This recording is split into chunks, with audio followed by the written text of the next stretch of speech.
Physics के one day में आपका स्वागत है। तो कैसे हैं आप लोग दोस्तों?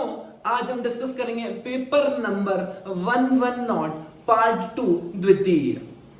इसी श्रृंखला को आगे बढ़ाते हुए हम समय को बिना बर्बाद करते हुए सेम रूल्स के साथ क्वेश्चंस को स्टार्ट करेंगे। मैं क्वेश्चन रीड करूंगा, टाइम दूंगा और आपको मार्क करना है, आंसर्स कमेंट बॉक्स में लिखना है। ठीक है, चलिए शुरू करते हैं। क्वेश्चन नंबर 1, क्वेश्चन नंबर 24 आपकी स्क्रीन पर ये रहा। An alpha particle of energy 5 mega electron volt is scattered through 180 degree by a fixed uranium nucleus. The distance of the closest approaches. आपको मिलता है 1 मिनट का समय। शुरू हो जाइए बच्चों तेजी के साथ।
अब देखिए होगा क्या, उसके पास जो एनर्जी, जैसे वो पास आएगा न्यूक्लियस के, उसकी एनर्जी कम होती जाएगी। कौन सी? Kinetic energy. स्पीड क्या होगी? घटती जाएगी, लेकिन उनमें इंटरेक्शन एनर्जी बढ़ेगी, पोटेंशियल एनर्जी। इसका मतलब क्लोजेस्ट अप्रोच पे पूरी काइनेटिक एनर्जी काय में कन्वर्ट हो जाती है? Potential energy.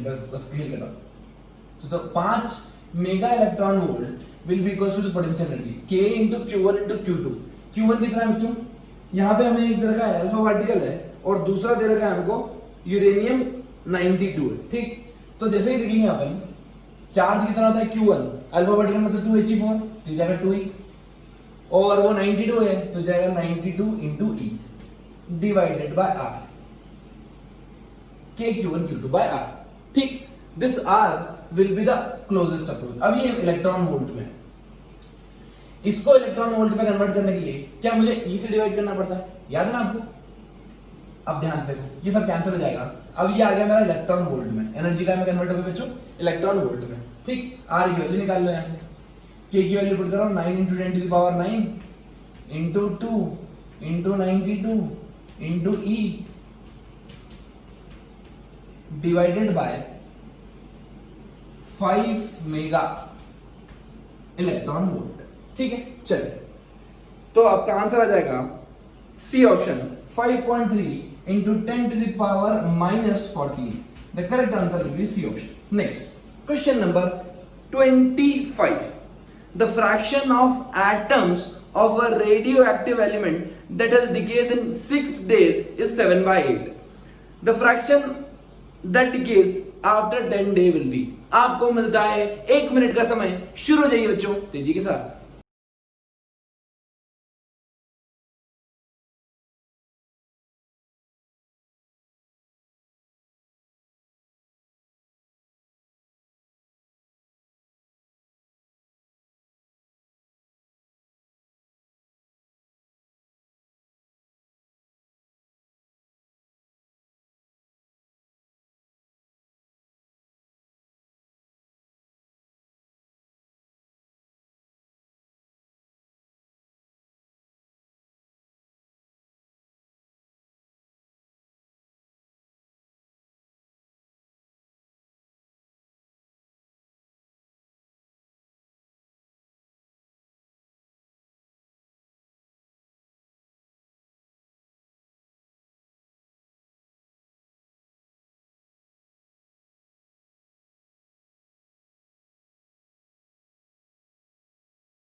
देखो बच्चों, इसको आसान तरीके से करते हैं। उन्होंने क्या बोला, मान लीजिए मेरे पास पहले 1 था, एक हाफ लाइफ के बाद कितना होता है? 1/2, 2 हाफ लाइफ के बाद कितना बचता है? 1/4, 3 हाफ लाइफ के बाद कितना बचता है? 1/8। ठीक है, 1/8 बचा, मतलब डिके कितना हो गया? डिके यहां से यहां तक हो गया 1 माइनस 1/8 मतलब 7/8 डिके हो गया। वो बोल रहे हैं 7/8 डिके होने में कितना दिन लग गया, 6 दिन, 6 डेज।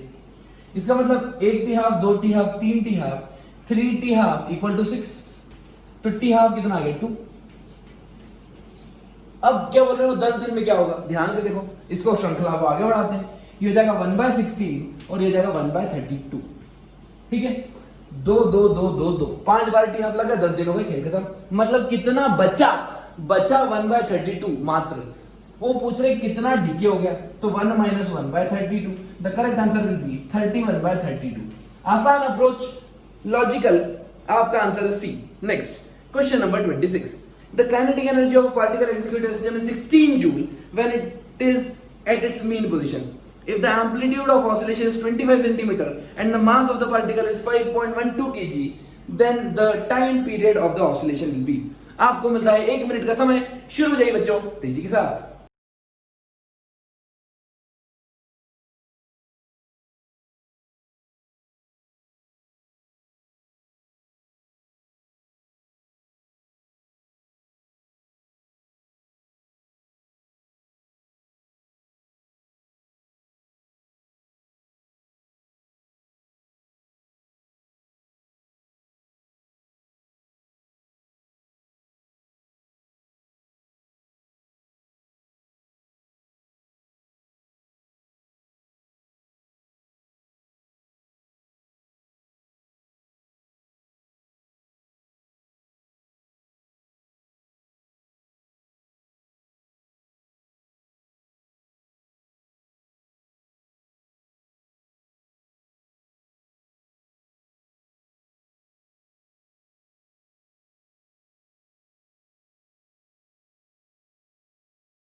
देखो एनर्जी क्या गिवन होती है, हाफ एम ओमेगा स्क्वायर ए स्क्वायर।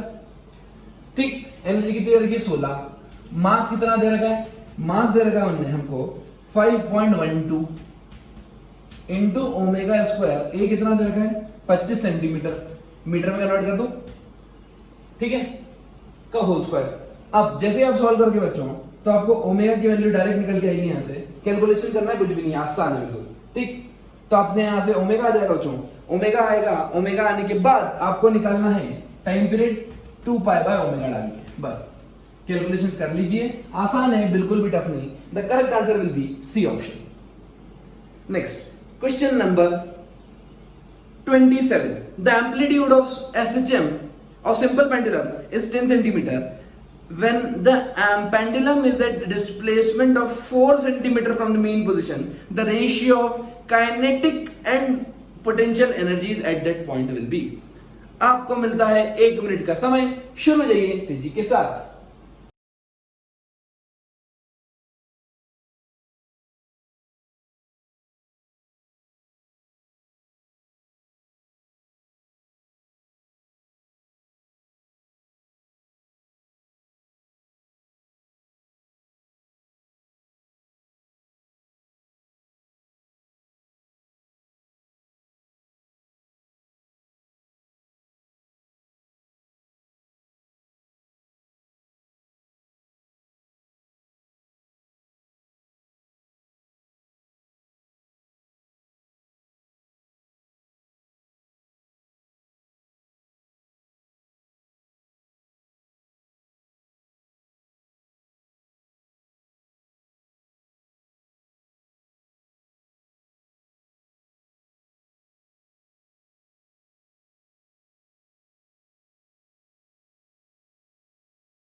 देखिए बच्चों, वो बोल रहे हैं काइनेटिक एनर्जी और पोटेंशियल एनर्जी का रेशियो निकाल दो। ठीक बात, यही पूछ रहे हैं, काइनेटिक टू पोटेंशियल। हमें पता है half m omega square into a square minus x square. याद है किसी भी इंस्टेंट पे where x is the displacement from the mean position. Similarly half m omega square x square की पोटेंशियल एनर्जी होता है। मतलब ये तो कैंसिल हो गया। वो क्या पूछ रहे हैं मुझसे, वो पूछ रहे हैं a by X the whole square minus 1। ठीक है, a कितना है, a है हमारा 10/4 द होल स्क्वायर माइनस 1।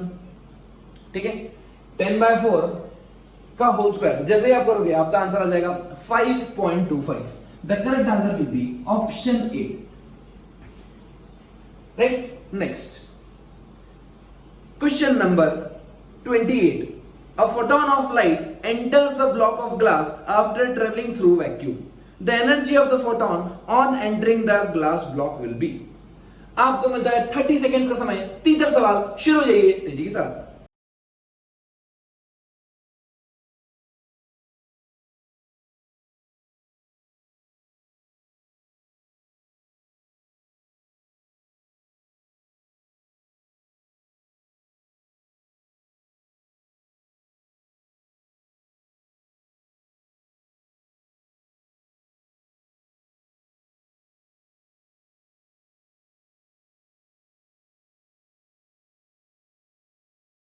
अब देखते हैं बच्चों का सॉल्यूशन.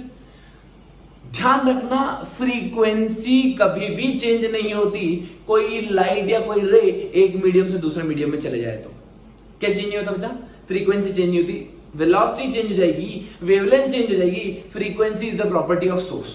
अगर फ्रीक्वेंसी चेंज नहीं हो रही है तो E equals to H into nu. मतलब न्यू चेंज नहीं हुआ तो एनर्जी चेंज नहीं हुई. The correct answer is D option. Next question number 29. A parallel beam of light is incident normally on the plane surface, absorbing 40% of the light and reflecting the rest. If the incident beam carries 60 watt of power, the force exerted by it on the surface will be. आपको मिलता है बच्चों 1 minute का time. शुरू हो जाइए तेजी के साथ.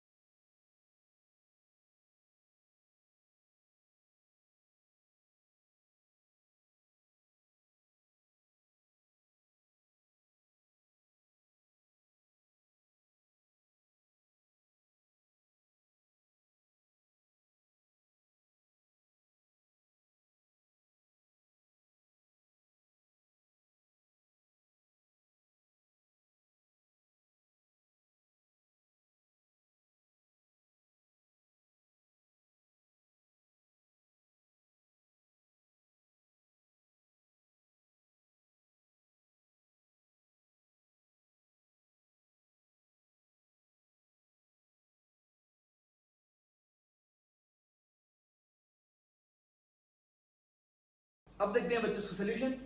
देखिए फोर्स निकालना है मतलब मुझे मोमेंटम निकालना पड़ेगा पहले. तो मुझे पता है momentum is equals to energy by speed of light. Momentum ठीक है. अब देखो अगर मैं दोनों को टाइम से डिवाइड कर दूं तो एनर्जी बाय टाइम क्या हो गया? पावर पर सेकेंड की बात कर रहे हैं, पर सेकेंड. ठीक है. तो एनर्जी बाय टाइम तो हो गया पावर.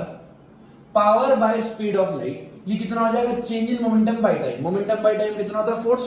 तो आपको फोर्स पता पड़ जाएगा कि हाँ भाई इट इज पावर मतलब what bye speed of light. ठीक है. अब देखो इंपॉर्टेंट कॉन्सेप्ट यहां पर यह है कि दो तरीके से जो पार्टिकल है लाइट के पार्टिकल है वो आ रहे हैं. एक तो क्या हो रहा है 40% पार्टिकल एब्जॉर्ब हो रहे हैं और 60% पार्टिकल रिफ्लेक्ट हो रहे हैं. ठीक है. अब देखो यहां पर देखना मान लो कोई पार्टिकल आया वो यहां पे टकरा के एब्जॉर्ब हो गया. एब्जॉर्ब हो गया मतलब वेलोसिटी खत्म. इसका मतलब इसका जो मोमेंटम चेंज जाएगा वो mv फाइनल तो जीरो हो गया बाय टाइम. ठीक है. लेकिन जो रिफ्लेक्ट होता है पार्टिकल, बढ़िया पार्टिकल क्वेश्चन है ये. पार्टिकल जैसे रिफ्लेक्ट होता है तो उसका चेंज इन मोमेंटम होता है dp, वो होता है 2mv. क्यों? फाइनल कितना mv और माइनस mv तो ऐड हो जाता है वो. तो ये हो जाएगा mv बाय टाइम. ये हो जाएगा मोमेंटम बाय टाइम. तो इधर टाइम से डिवाइड कर देते तो ये फोर्स. इसका मतलब जो रिफ्लेक्ट होकर पार्टिकल जाते हैं वो डबल फोर्स लगाते हैं. ये चीज क्लियर? अब ध्यान से देखो तो जो नेट फोर्स आएगा बच्चों वो होता है W बाय C. ठीक है. और कितने परसेंट के लिए? 40% के लिए. मतलब क्या लिख दूं मैं? F net is equals to 40% of W by C plus 60% into 2W by C. ये समझ में आया डबल क्यों लिया? यस मोमेंटम के चेंज के कारण 2 गुना लेना पड़ेगा मेरे को. तो आपको एक चीज समझ में आ रही होगी ऐसे, देखो ये हो जाएगा 6 2 12, 12 और 40, 120 और 40 160, 160 डिवाइडेड बाय 100 इंटू डब्ल्यू बाय सी। ठीक है, 160 बाय 100 इंटू डब्ल्यू बाय सी। डब्ल्यू कितना गिवन है? डब्ल्यू हमें गिवन है 60। स्पीड ऑफ लाइट कितनी? 3 इंटू 10 टू द पावर 8। ठीक है, अब देखो ये कैंसिल हो गया, ये 3 से 2 मतलब 16 का 32 32। मेरा आंसर आएगा 32 into 10 to the power -8, right? So I can write this as 3.2 into 10 to the power -7. The correct answer will be option B. अगर आपको 100% कंफ्यूज होना है तो सॉल्यूशन देख लो बच्चों, दे रखा है ये एंटी वालों ने सॉल्यूशन। चलिए अब देखते हैं question number 30। Question number 30, there is a hole of area A at the bottom of a cylindrical vessel. Water is filled up to height h and water flows out in t seconds. If the water is filled to a height 4h, then it will flow out in time. आपको मिलता है 1 minute का समय। शुरू हो जाइए बच्चों तेजी के साथ।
अब देखते हैं इसका सॉल्यूशन।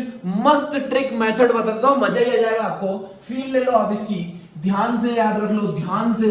अगर मान लो कोई कंटेनर है, ध्यान से देखना क्या बोल रहा हूं मैं, उसकी हाइट पहले मान लो पहले h2 थी। कहां से बेटा? बॉटम से, जहां पे मैंने होल बना रखा है। कहीं भी बना सकते हो, यहां बना लो, यहां बना लो, आपकी मर्जी है।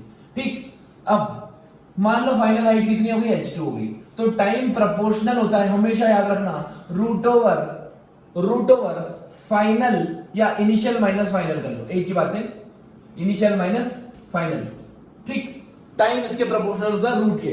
फॉर्मूला है, डायरेक्ट याद कर लो, मजे आ जाएगा, सारे क्वेश्चन सॉल्व हो जाएंगे इस पे बेस्ड। अब देखो हमें गिवन है इनिशियल हाइट h है, फाइनल 0 हो गई, पूरा एम्प्टी करना है।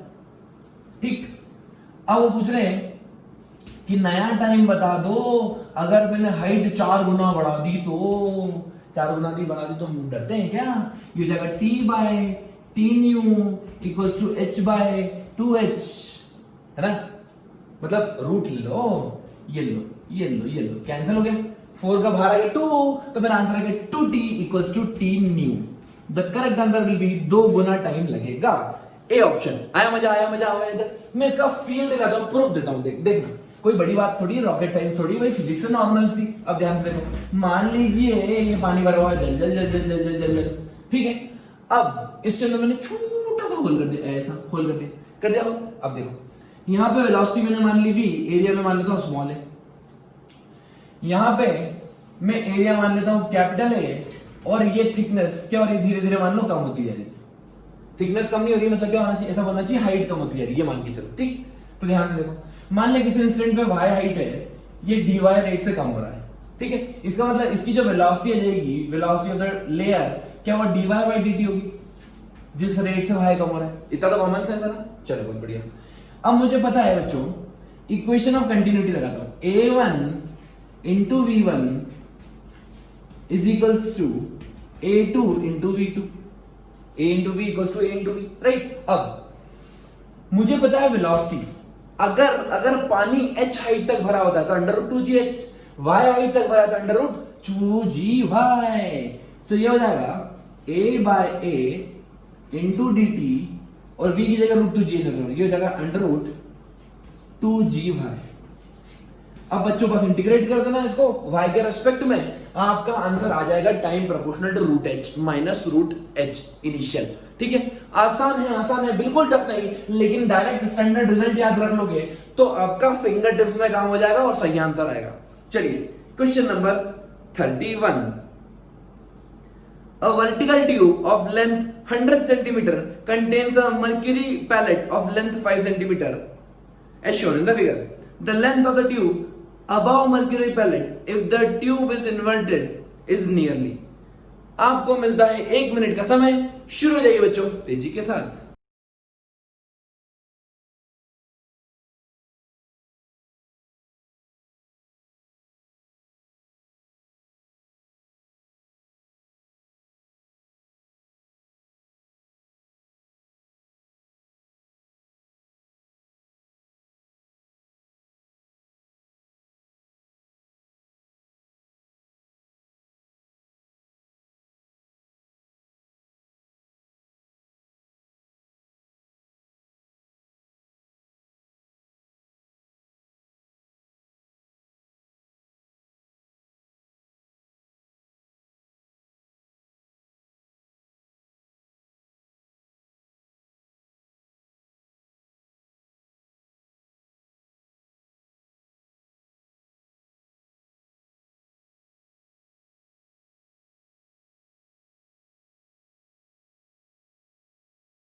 अब देखते हैं बच्चों इसको सोल्यूशन। खूबसूरत सोल्यूशन है, मजा आ जाएगा सुन के।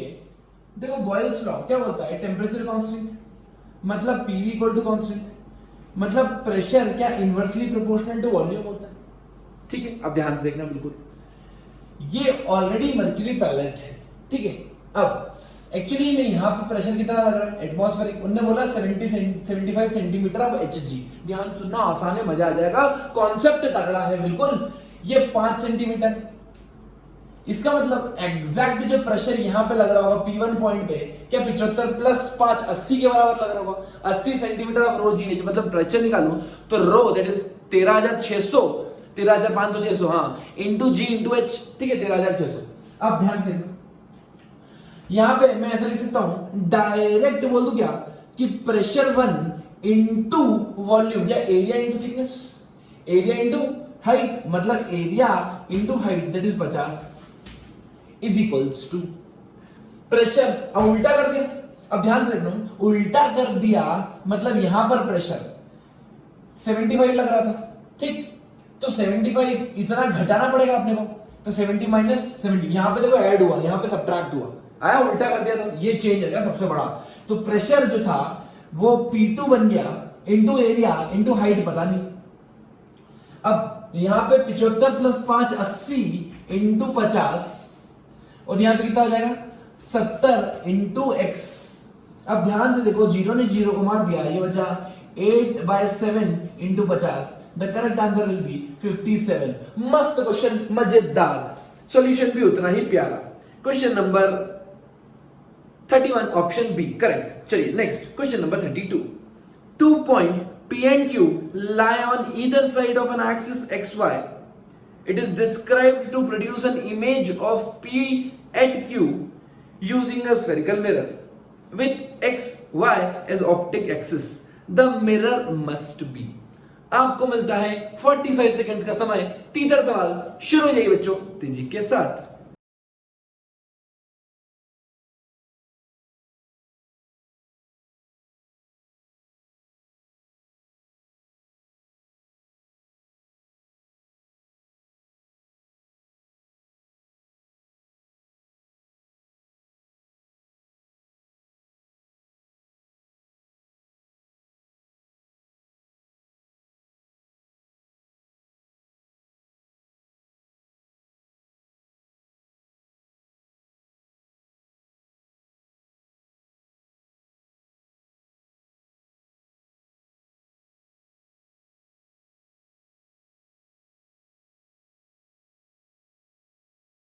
चलिए बच्चों अब देखते हैं इसका सॉल्यूशन। देखो यहां पर ऑब्जेक्ट इधर रखा है और इमेज पीछे बन रही है और बड़ी बन रही है।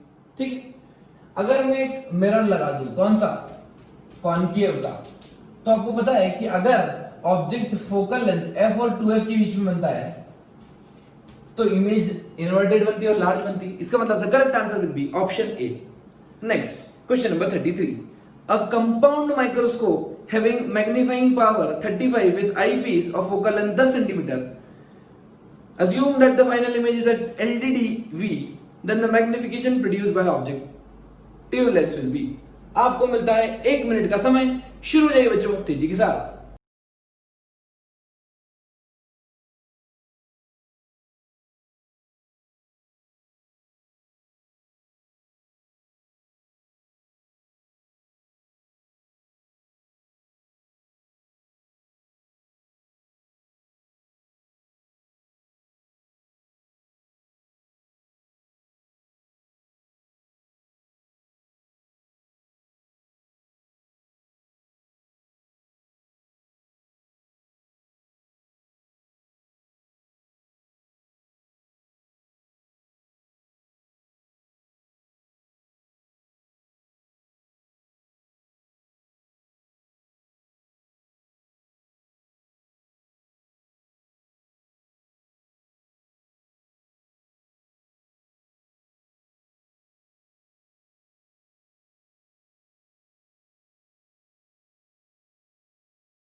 अब देखते हैं इसका सॉल्यूशन। हमें पता है मैग्नीफाइंग पावर जो कि नेगेटिव में आएगी वो आएगी MO 1 plus D by F। ठीक है, D कितना है 25 सेंटीमीटर, सबको पता है, बहुत बढ़िया। ये हो जाएगा -35। साइन का ध्यान रखना बच्चे, साइन गलती करते सब खेल खत्म हो जाएगा। MO into 1 plus 25/10। तो यहाँ पे 35 से 35 कैंसिल हो जाएगा, ये हो जाएगा -10 equals to MO। The correct answer will be option D. Next, question number 34. If the earth shrinks such that its mass does not change but radius decreases to 1/4 of the initial value, then one complete day will take। आपको मिलता है 1 minute का समय।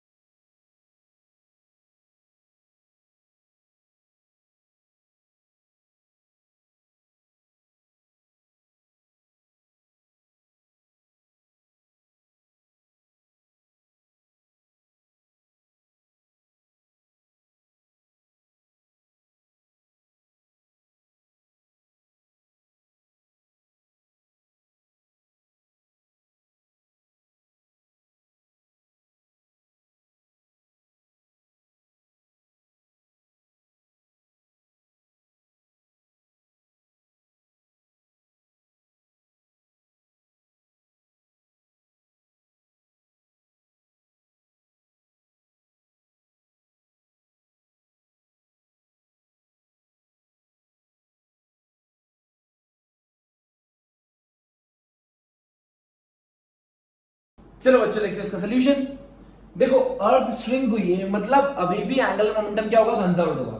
इस तरह के question ऐसे ही किए जाते हैं। I1 omega 1 is equals to I2 omega 2, मतलब mr स्क्वायर, बेसिकली 2/5 लेना चाहिए, तो स्फीयर है पर कोई बात नहीं ना। r square omega 1 is equals to r square omega 2, mm भी कैंसिल हो जाएगा वो सब कुछ। अब रेडियस कितनी हो गई 1/4, इसका मतलब r square omega equals to r/4 to the power 2 into omega, मतलब क्या 16। ये हो जाएगा ओमेगा कितना होता है बच्चों 2π/t is equals to 2π/t into 16, और ये कौन सा न्यू टी, तो आपको दिख रहा जाएगा टी न्यू कितना हो गया t/16 1/16 गुना, मतलब पहले 24 घंटे होती थी, अब 16 24/16 1.5। The correct answer will B D option. Next question number 35। A particle of mass m moves in the xy plane with velocity v along the straight line AB. If the angular momentum of the particle with respect to origin is LA when it is at A and LB when it is B, then आपको मिलता है 45 second का समय। 73 सवाल है बच्चों, शुरू हो जाइए।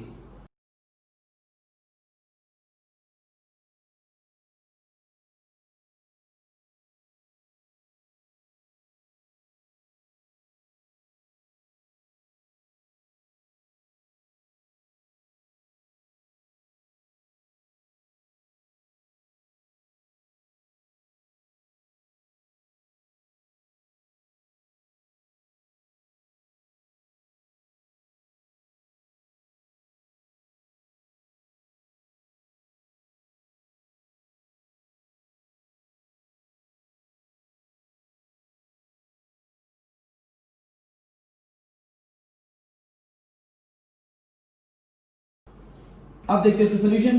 देखो इस तरह के हमने बहुत सारे क्वेश्चन कर रखे हैं।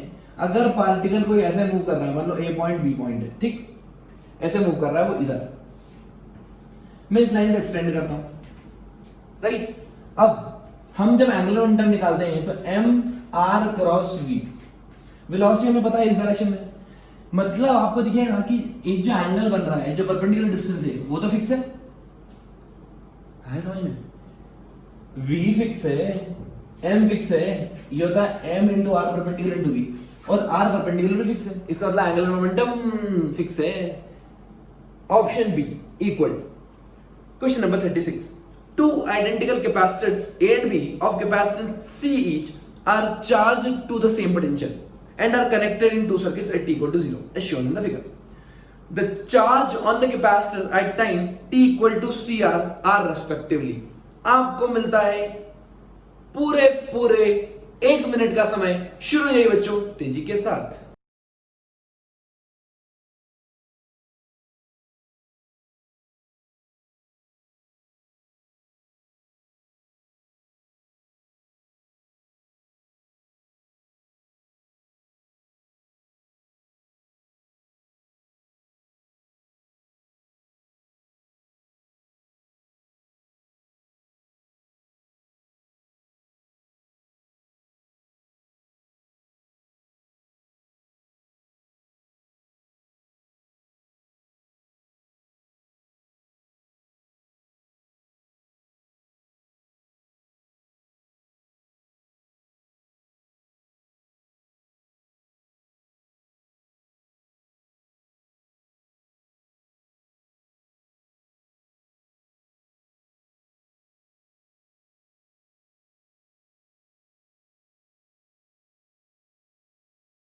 चलिए देखते हैं इसका सॉल्यूशन। देखो ये चार्ज कैपेसिटर है, ये प्लस ये माइनस, ये प्लस ये माइनस। अब देख रहे हो करंट ऐसे फ्लो होगी, मान लो डिस्चार्जिंग हुआ तो ये तो करंट निकल जाएगा, ऐसे फ्लो हो जाएगा क्योंकि ये फॉरवर्ड बायस में, लेकिन ये करंट को नहीं जानते क्योंकि ये रिवर्स बायस में। अगर रिवर्स बायस में है तो charge equals to c into v ही रहेगा, कोई चेंज नहीं हुआ। लेकिन यहाँ पे आपको पता है करंट घटता है, Q equals to Q naught e to the power minus t by tau. आपने नाम सुना होगा या पढ़ा होगा आपने डिस्चार्जिंग ऑफ कैपेसिटर्स। तो जब time t equals to tau आ जाएगा तो हो जाएगा Q naught by e, right, t1 हो जाएगा। सो आंसर आ जाएगा CV by e। The correct answer will be option B. Next question number 37, a change of 8 milliampere in the emitter current brings out the change in 7.9 milliampere in the collector current. The values of alpha beta are। आपको मिलता है 1 minute का समय। शुरू हो जाइए तेजी के साथ।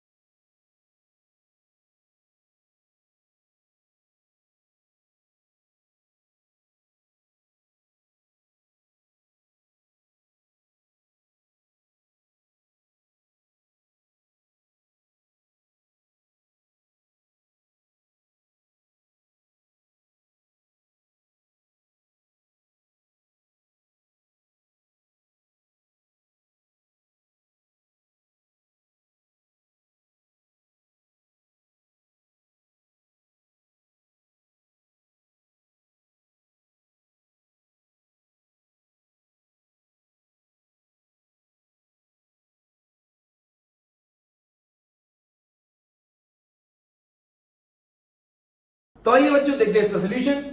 हमें गिवन है IE की वैल्यू 8 मिली एम्पियर, IC की वैल्यू 7.9 मिली एम्पियर। इसका मतलब the current through the base निकाल सकते हैं हम, यस, दोनों को सब्ट्रैक्ट कर दो तो जाएगा 0.1 मिली एम्पियर। ठीक है, अब अल्फा बीटा निकालना है। ठीक है, तो करंट फैक्टर गेन फैक्टर ये क्या होगा IC अपॉन IB। ठीक है, याद रखना स्टैंडर्ड रिजल्ट है। और ये कितना होता है IC डिवाइडेड बाय IE। ठीक है, there is a relation also between alpha and beta, लेकिन हम यहाँ पे डायरेक्ट ही निकाल देंगे।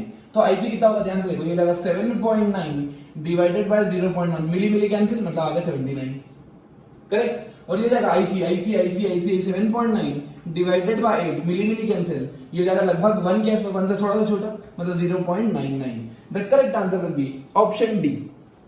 Next question number 38, a bubble is at the bottom of the lake of depth h As the bubble comes to the surface, its radius increases 3 times.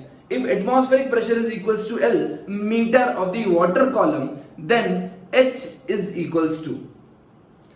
आपको मिलता है पूरे पूरे 1 मिनट का समय। शुरू हो जाइए बच्चों तेजी के साथ।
अब देखते हैं इसका सोल्यूशन। जब याद रखना, जब भी ऐसा क्वेश्चन आए बबल वाला, हम आइसोथर्मल प्रोसेस मान के करते हैं। हम मान लेते हैं कि छोटा सा बबल ऊपर जाएगा तो बड़ा बबल बन जाएगा, बिग बबल। ये है बड़े काम की चीज। मान लिया कि आइसोथर्मल है, मतलब क्या P1 V1 is equals to P2 V2 होता है ना। यहाँ पे कितना प्रेशर लगेगा एटमॉस्फेरिक, यहाँ पे कितना प्रेशर लगेगा, मान लो हाइट H है तो रो GH प्लस P0, तो जाएगा P0 ये 1 पॉइंट मान लिया वॉल्यूम इनटू P0 प्लस रो GH, ठीक है। ये मान लिया वॉल्यूम 0.2, ये मान लिया 0.1, तो यहाँ पे सिर्फ P0 है, वॉल्यूम V है, ठीक है। V डैश बोल दो इनटू V इनिशियल। अब देखो वो बोल रहे हैं ऊपर जाते जाते रेडियस 3 गुना हो गई। अगर रेडियस 3 गुना हो गई तो वॉल्यूम का क्या हल हुआ होगा, 4/3 पाई आर क्यूब, मतलब 3 का क्यूब 27 टाइम्स। तो जो वॉल्यूम फाइनल है क्या मिली, तो 27 टाइम्स द इनिशियल वॉल्यूम। बोलो V ने V को मार दिया, मेरे पास बचा 27 P0 minus P0 is equals to rho GH। कितना हो गया, 26 P0 is equals to rho GH, right. अब वो बोल रहे हैं कि इसको वाटर की कितनी इफेक्टिव लेंथ लेना चाहिए, तो मैं मान लेता हूं rho into g into l effective equals to rho into g into h. मेरा आंसर आ गया 26L। The correct answer will be option number A. Next question number 39, choose the wrong statement for 0 error and 0 correction. आपको मिलता है 45 second का समय। तीसरा सवाल शुरू हो जाइए बच्चों तेजी के साथ।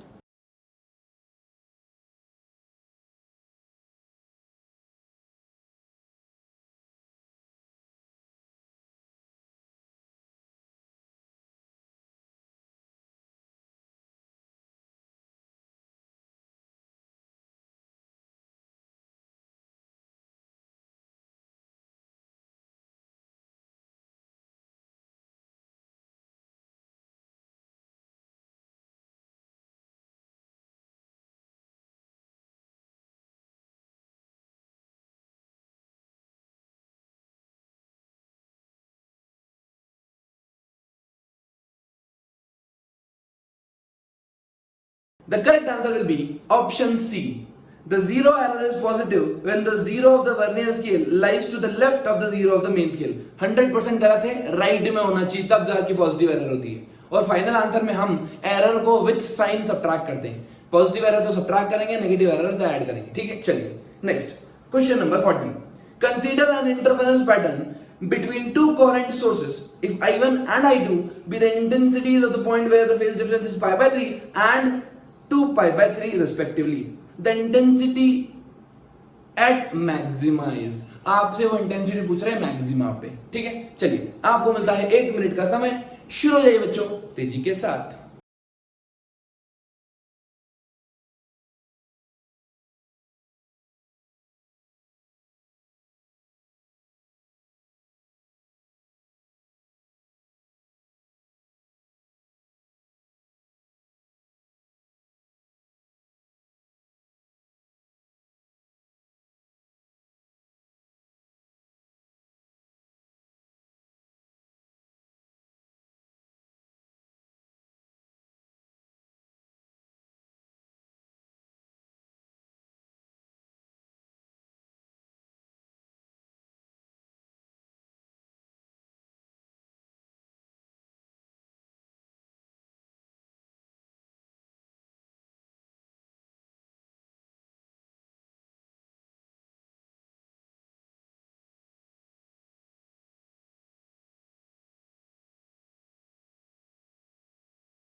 अब देखते हैं इसका सोल्यूशन।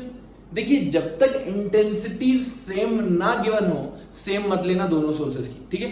चलिए तो मैं मान लेता हूं जो इंटेंसिटी होती है बेसिकली नेट इंटेंसिटी वो होती है आई ए, मैं ए और बी मान रहा हूं दोनों सोर्सेस की, ठीक है। तो जाएगा I A plus I B plus 2√IA/IB cos phi. ये फॉर्मूला याद है अपना, राइट। अब वो पूछ क्या रहे हैं, वो पूछ रहे हैं मैक्सिमम इंटेंसिटी। आई मैक्स होता है आई A plus I B plus 2√IA into I B, ठीक है। ये मुझसे पूछ रहे हैं, इसका मतलब मुझे दो चीज निकालना है, एक आई ए प्लस आई बी निकालना है और क्या निकालना है, आई ए बी निकालना है, ठीक। अब ध्यान से उन्होंने बोला इंटेंसिटी आई वन है, कब, जब फेज डिफरेंस 60 डिग्री। तो मैं यहां पुट करता हूं, ये हो जाएगा I A plus I B plus 2√IA/IB into cos 60 के cos 60 1/2 होता है। फिर जाएगा 2π/3। जब इंटेंसिटी I2 है तो गिवन है IA plus IB plus 2√IA/IB into cos 120 degree, ये होता है -1/2, ठीक है। तो यहां से वैल्यू दिख जाएगी, ये हो जाएगा मेरा IA प्लस IB माइनस 2 तो कैंसिल हो गया, माइनस √IA/IB, ये हो गया I2, ठीक है। और I1 की वैल्यू कितनी आ गई, I1 की वैल्यू आ गई IA plus IB plus √IA/IB। अब देखो थोड़ा कॉमन सेंस लगाओगे तो आपको पता चलेगा, दोनों को ऐड कर दो एक बार। जैसे ही मैं ऐड करूंगा तो हो जाएगा I1 plus I2 is equals to, ये तो कैंसिल हो गया, कितना आ गया 2IA प्लस IB। एक बार दोनों को सब्ट्रैक्ट कर दो, जैसे सब्ट्रैक्ट करोगे I1 माइनस I2 कितना आ जाएगा, I1 minus I2 is equals to, ये कैंसिल हो गया, कितना बचा 2√IA/IB, ठीक। बस अब यहां पुट कर दो, खेल खत्म।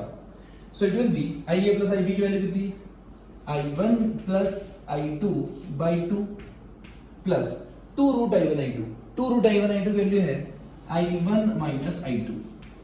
अब सॉल्व करोगे इसको, हो जाएगा 1 प्लस 1/2 3/2 I1 और 1/2 -1, कितना हो जाएगा -1/2 I2। So the correct answer will be 3I1 minus I2 by 2, option number D. Question number 41, if a torch is used in place of monochromatic light in YDAC what will happen। 30 seconds, तीसरा सवाल शुरू हो जाइए।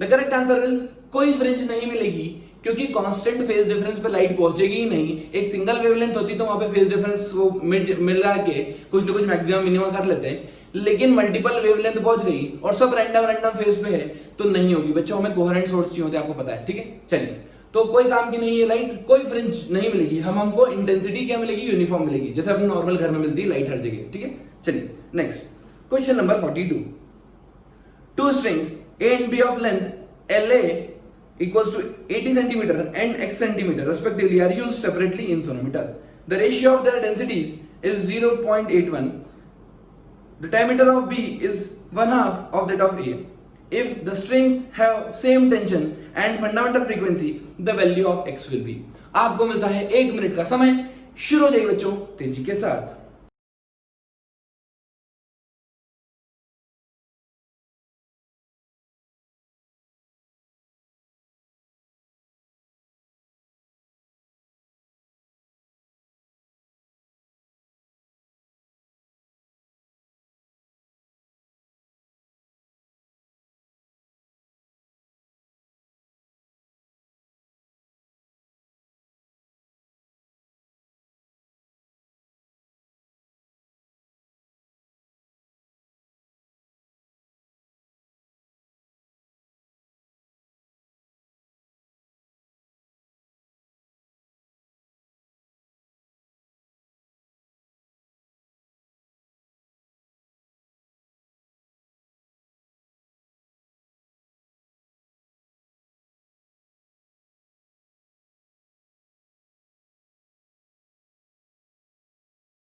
अब देखते हैं इसका solution. हमें क्या गिवन है, टेंशन सेम है दोनों में और फंडामेंटल फ्रीक्वेंसी भी सेम है, ठीक है। Sonometer closed at both the ends, so जो फ्रीक्वेंसी होती है वो होती है, क्या होती है बच्चों, V divided by 4L0, right.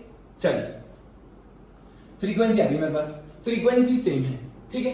अगर फ्रीक्वेंसी सेम है, V क्या होता है, under root T by mu, right. अब वो बोल रहे टेंशन भी सेम है, इसका मतलब जब फ्रीक्वेंसी सेम है, टेंशन सेम है, इसका मतलब आपको ऐसा नहीं लग रहा कि ये तो ये चीज बोल रहे हैं कि ये वाली क्वांटिटी, ये चीज और ये चीज, मतलब 1/√μ इंटू एल कांस्टेंट है, ठीक है। चलो अब म्यू के बारे में बात करें तो म्यू होता है मास पर यूनिट लेंथ, मास पर यूनिट लेंथ, राइट। मास को मैं कैसे लिखता हूं,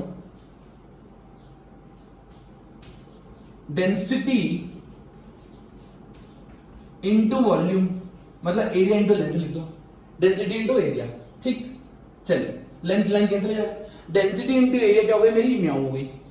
ये चीज कांस्टेंट है, इसका मतलब क्या मैं ऐसे लिख दूं, L इंटू रो इंटू ए का रूट, ये कांस्टेंट है, एक ही बात है, ठीक बात। अब ध्यान से देखो, सेम मटेरियल है, डिफरेंट है, डेंसिटी का रेशियो गिवन है, ठीक है। इसका मतलब L1 रो1 A1 L स्क्वायर कर दो is equals to L2 square रो2 A2, बोलो बोलो बोलो बोलो बोलो।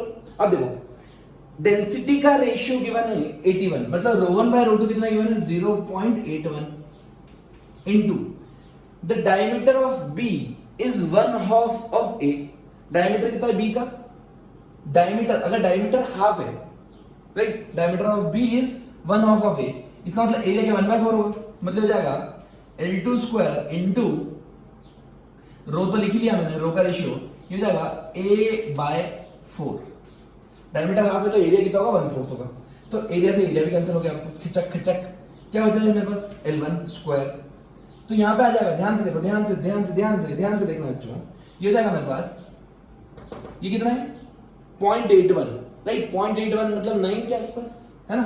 इसको सबको स्क्वायर फॉर्मेट में लिख लो, तो हो जाएगा L square equals to into 0.9 का square equals to L square into 1/2 का स्क्वायर, सब में से हटा दो, राइट। जैसे ही मैं हटाऊंगा तो हो जाएगा L1 by L2 is equals to 1/2 into 9/10, right. चलिए तो उन्होंने L1 बाय L2, L1 की लेंथ कितनी रखी है 80 सेंटीमीटर, तो यहां पे 80 पुट कर दूं, ये हो जाएगा 80 into 18 918 divided by 10 equals to L2। 18 into 8 8 64 6 और 144, the correct answer will be 144 centimetre. Next question number 43, a string of density 7.5 gram per centimeter cube and area of cross section 0.2 mm square is stretched under tension 20 Newton. When it is plugged at the midpoint, the speed of the transverse wave in the wire is। आपको मिलता है 1 minute का समय, शुरू हो जाइए बच्चों तेजी के साथ।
अब देखते हैं इसका सोल्यूशन। जहां से प्लग करते हैं वहां पे क्या बन जाता है, आंटी बन जाती है, लेकिन हमें तो वेलोसिटी निकालना है। वेलोसिटी आता है under root T by mu. Mu भी हमने देखा डेंसिटी के टर्म्स में कैसे लिख सकते हैं, अंडर रूट टी बाय क्या, डेंसिटी इंटू एरिया, अभी बताया मैंने है ना, बस खत्म। टेंशन गिवन है, डेंसिटी गिवन है, एरिया गिवन है, सबको ऐसा यूनिट में पुट कर दो, आपका आंसर आ जाएगा। The correct answer will be option A 116। Next question number 44। A small bead of mass m slides on a smooth wire that is bent in a circle of radius r. Then it is released from the top of the circular part of the wire with a negligible small velocity. Find h where the bead will reverse the direction. Direction क्या करना चाहिए बच्चों? Reverse हो जाना चाहिए। चलिए आपको मिलता है 1 मिनट का समय, शुरू हो जाइए तेजी के साथ।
चलिए बच्चों देखते हैं इसका सोल्यूशन।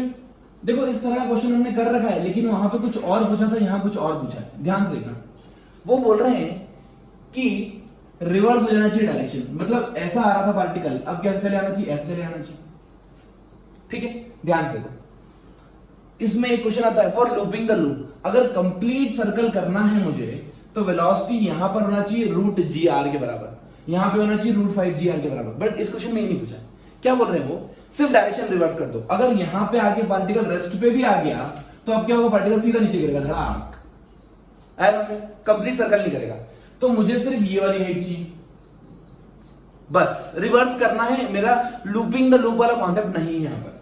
तो ये डिस्टेंस है 2r, ये भी डिस्टेंस कितनी होना चाहिए? 2r। एनर्जी का कंजर्वेशन लगा दो, यहां पे काइनेटिक एनर्जी 0, यहां पे 0, यहां पे पोटेंशियल एनर्जी 0, यहां पे 0, खेल खत्म। The correct answer will B 2r। तो हाइट कितनी होनी चाहिए बच्चों? 2r के बराबर होना चाहिए।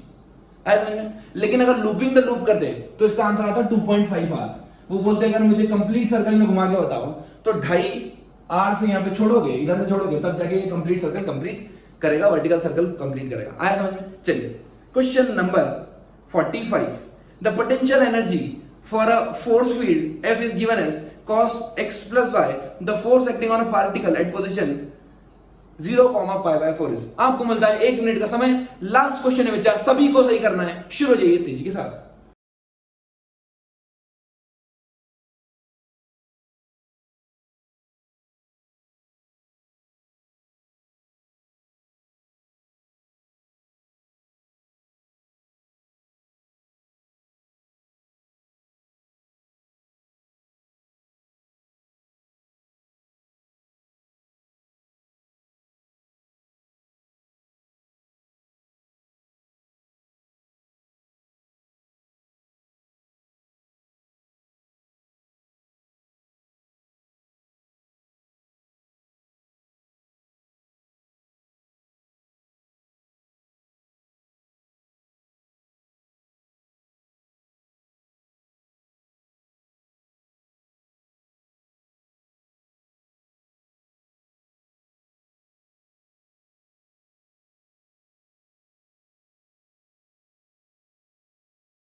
अब देखते हैं इसका सॉल्यूशन।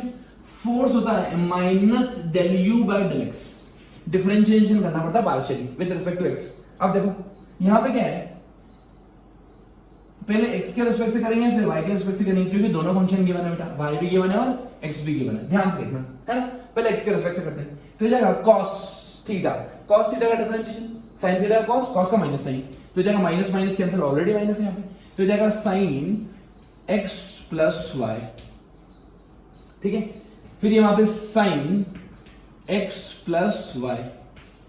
ठीक है, अब मेरे पास दो फोर्स आ गए, एक x डायरेक्शन में और एक y डायरेक्शन में, तो नेट फोर्स लिख लेता हूं बच्चों। ये हो जाएगा sin of x plus y i cap plus j क्या, दिस नेट फोर्स। ठीक है, ध्यान से देखिए। तो बोल रहे हैं 0, कहां पे डाल रहे हैं, 0, π/4 पे। x की वैल्यू 0 है और y की वैल्यू π/4 है, तो ये जाएगा sine of π/4 x i plus j। Sine π/4 कितना होता है, 1/√2, 1/√2 i plus j। The correct answer will be option B. I hope दोस्तों आपको समझ में आया हो, मजा आया हो। इसी तरह बने रहिए, सीखते रहिए, प्रैक्टिस करते रहिए, क्योंकि अब रिवीजन का टाइम शुरू हो चुका है और नई चीज सीखने का टाइम खत्म हो चुका है। जो चीज आपको आता है प्रैक्टिस करिए खूब और फॉर्मूला रिवाइज किए। That's all from my side, thank you.